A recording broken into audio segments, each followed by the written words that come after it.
You, John Fitzgerald Kennedy, do solemnly swear I, John Fitzgerald Kennedy, do solemnly swear that you will faithfully execute the office of President of the United States that I will faithfully execute the office of President of the United States and will, to the best of your ability, and will, to the best of my ability, preserve, protect, and defend the Constitution of the United States. preserve, protect, and defend the Constitution of the United States. So help you God. So help me God.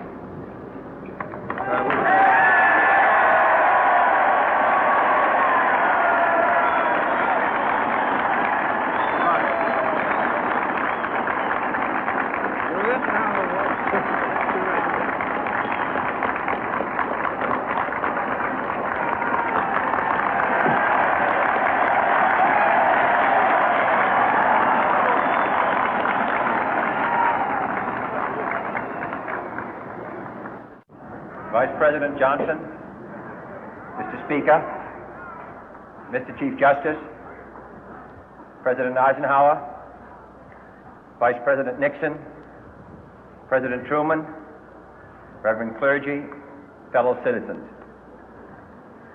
We observe today not a victory of party, but a celebration of freedom, symbolizing an end as well as a beginning, signifying renewal as well as change.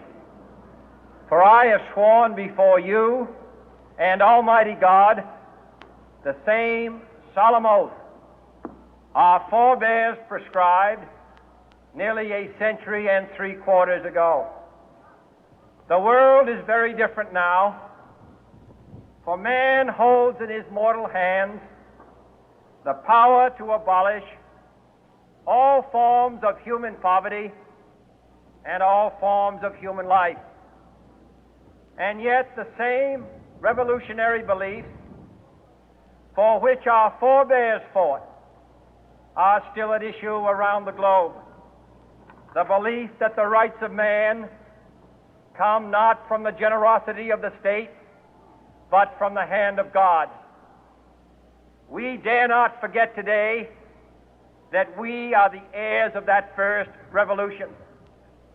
Let the word go forth from this time and place to friend and foe alike that the torch has been passed to a new generation of Americans born in this century, tempered by war, disciplined by a hard and bitter peace, proud of our ancient heritage, and unwilling to witness or permit the slow undoing of those human rights to which this nation has always been committed and to which we are committed today at home and around the world.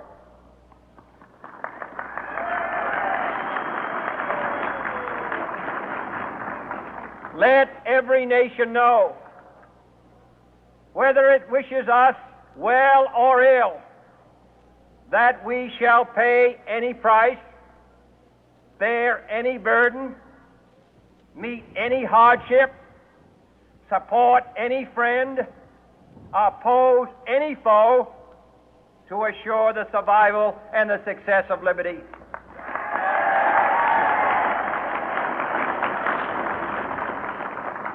This much we pledge and more.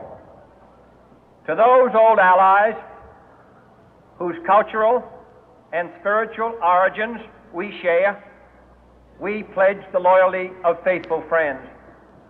United, there is little we cannot do in a host of cooperative ventures. Divided, there is little we can do, for we dare not meet a powerful challenge at odds and split asunder.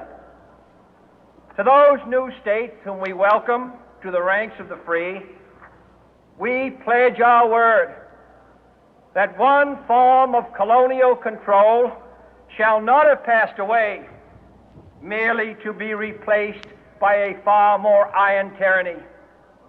We shall not always expect to find them supporting our view, but we shall always hope to find them strongly supporting their own freedom, and to remember that in the past, those who foolishly sought power by riding the back of the tiger ended up inside.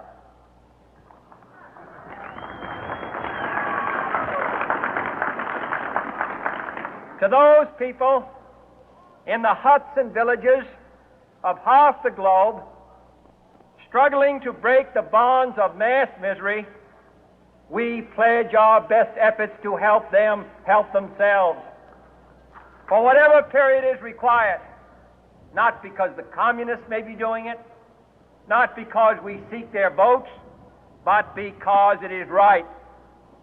If a free society cannot help the many who are poor, it cannot save the few who are rich.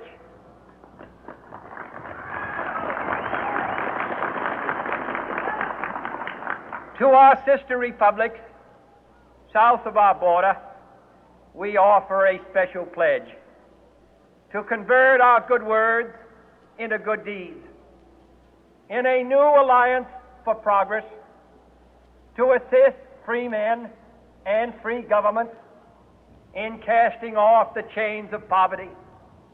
But this peaceful revolution of hope cannot become the prey of hostile powers. Let all our neighbors know that we shall join with them to oppose aggression or subversion anywhere in the Americas. And let every other power know that this hemisphere intends to remain the master of its own house.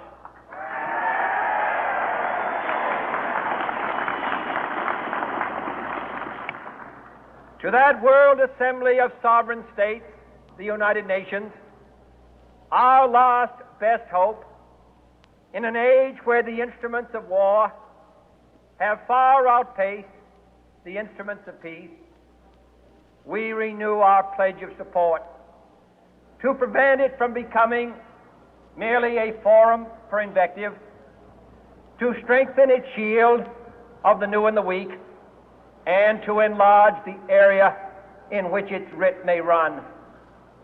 Finally, to those nations who would make themselves our adversary, we offer not a pledge, but a request that both sides begin anew the quest for peace. Before the dark powers of destruction, unleashed by science, engulf all humanity in planned or accidental self-destruction, we dare not take